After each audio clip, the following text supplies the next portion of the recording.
So recently I've been asked to do some recordings and show how ChatGPT Voice works. So you may notice I've got a little different setup here today. I'm sitting here talking to you and I've got my phone right here. We're going to start by getting things turned on and moving into voice, and then we're going to have a conversation with ChatGPT. So let me do that. Let's get everything going.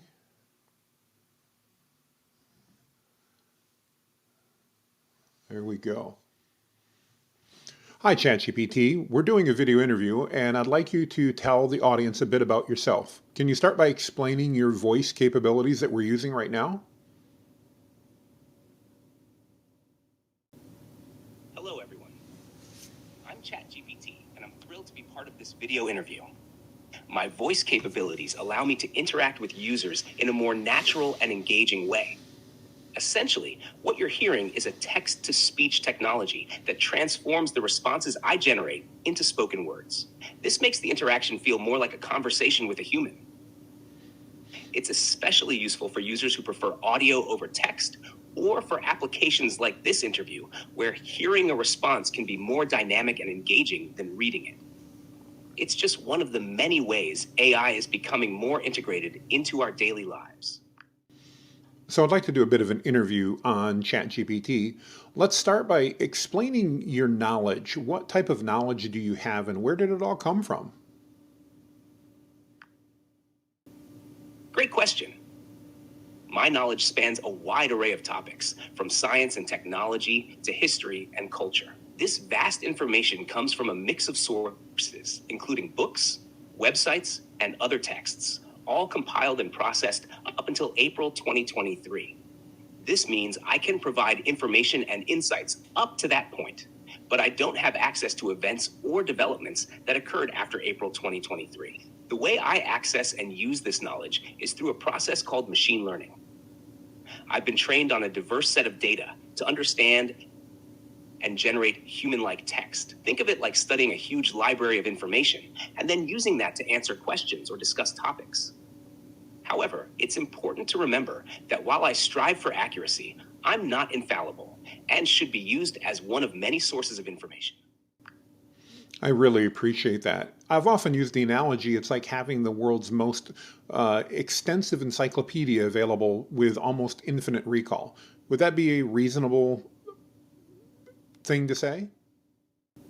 Absolutely. That's a fitting analogy. You can think of me as a vast encyclopedia with a nearly infinite recall of information.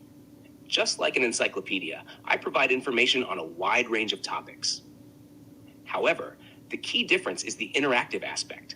You can ask specific questions and get responses tailored to your needs. This makes the experience more dynamic and personalized than simply browsing through an encyclopedia. It's like having a conversation with a knowledgeable assistant who's there to provide insights and information based on a massive database of knowledge. Now, you mentioned your knowledge cutoff was April of 2023. I believe that's changed since you were originally released, hasn't it? Yes, you're right. My knowledge cutoff has indeed been updated over time. Initially, when versions of me were first released, the knowledge cutoff was earlier. As technology and data training methods have advanced, updates have been made to include more recent information. The current version you're interacting with has knowledge up to April 2023. These updates are part of the ongoing efforts to keep the AI model relevant and informed with the latest available information. However, it's still important to note that I don't have the capability to access or retrieve real-time data or events that occurred after my last training update. Well, I appreciate that. Isn't it true that now I can use your built-in Bing browser to access real-time information on the web? Yes, that's correct. I do have a built-in browsing capability, which allows me to access real-time information from the web. This feature enables me to provide up-to-date information, search for recent developments, and even check current events that are beyond my last training data. It's a great way to supplement the extensive knowledge I already have with the most current information available online. This browsing tool is especially useful for topics that are rapidly changing or for when the most current data is crucial. Let's demonstrate this by doing a quick Google search and identifying the three most recent news articles about OpenAI or your CEO, Sam Altman. Can you do that for me?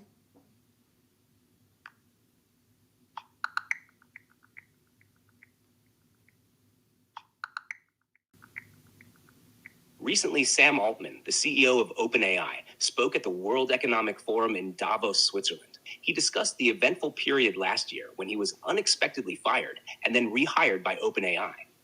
Altman described this episode as ridiculous and something to laugh about later. During this time, he saw how the company could continue without him, although the entire staff threatened to resign unless he was reinstated. He also touched on the future of AI, noting that as we approach artificial general intelligence, AGI, the stress surrounding it will increase.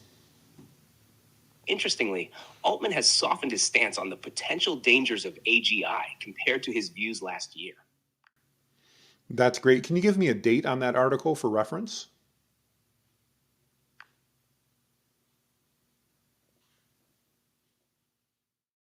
The article about Sam Altman's comments at the World Economic Forum in Davos was published on January 18th, 2024, and updated on January 19th, 2024. Great. That's a great example of how you can access more current knowledge. Talk to me about some more practical things. If I'm a business owner, what are one or two things that I could use ChatGPT to do for me on a daily basis?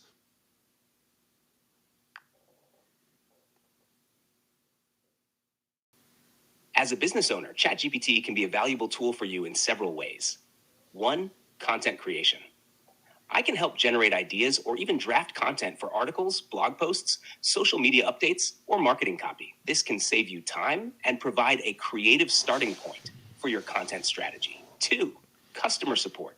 You can use me to draft responses to common customer inquiries or to help create FAQ sections for your website. This can improve efficiency and ensure consistent communication with your customers. These are just a couple of practical ways ChatGPT can assist in daily business operations, enhancing both creativity and efficiency. One of my favorite uses of ChatGPT is to give you an outline and then ask you to create a standard operating procedure or SOP based upon that outline and the desired task. Tell me how you do that.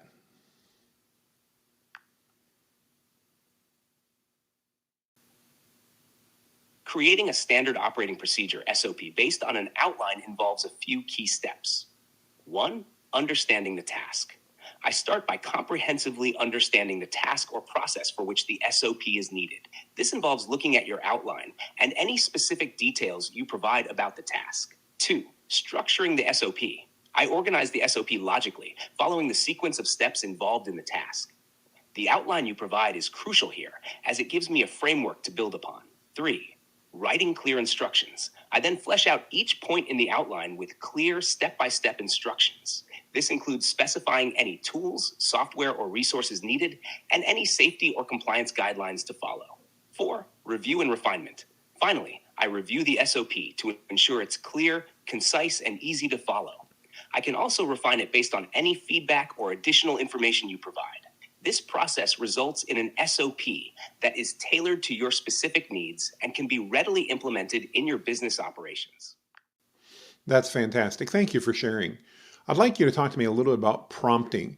I think a lot of business owners are concerned of what that means. Can you tell us, is prompting just like, well, having a conversation with you?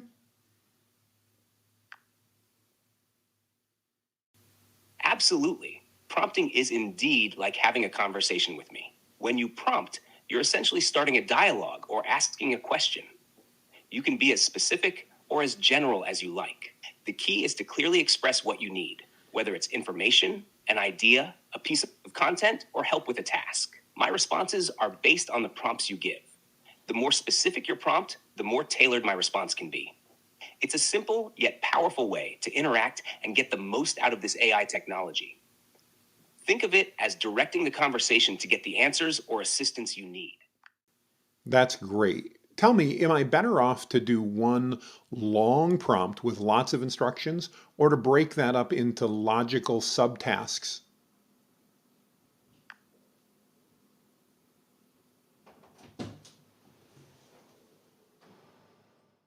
It's often more effective to break up a complex task into logical subtasks when prompting. This approach allows for clearer communication and better management of each aspect of the task. Long, detailed prompts can sometimes be overwhelming or lead to misunderstandings. By breaking the task into smaller, manageable parts, you can ensure more accurate and focused responses, making it easier to track progress and make adjustments as needed. It's like tackling a project step by step rather than trying to handle everything all at once. That's very helpful. Thank you. So, as we wrap this interview up, what message would you like to leave to our audience of business owners, entrepreneurs, and digital marketing agency owners in the maybe one or two tips they should have to utilize ChatGPT more effectively?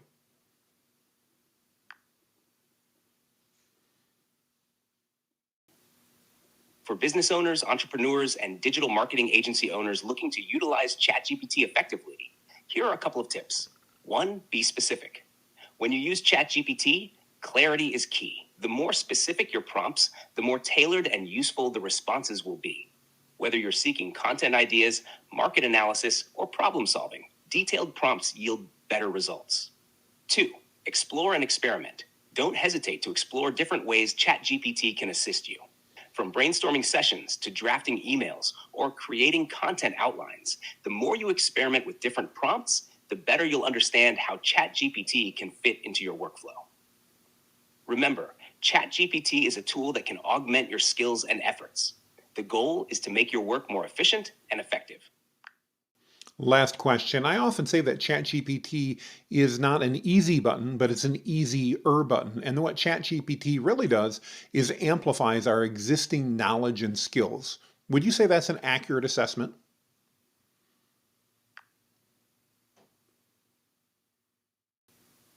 Yes, that's an accurate assessment. ChatGPT acts as an easier button, amplifying your existing knowledge and skills, rather than being a magic solution. It aids in enhancing what you already know and can do, making tasks more efficient and sometimes more creative.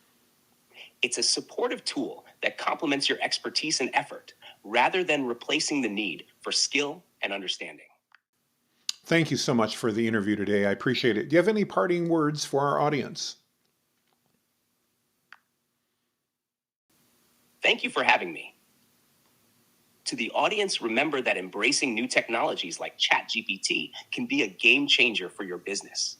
It's about enhancing your capabilities and streamlining processes. Stay curious, keep experimenting, and leverage tools like this to augment your expertise. Best of luck in all your endeavors. Make it a great day, everybody, and try out ChatGPT.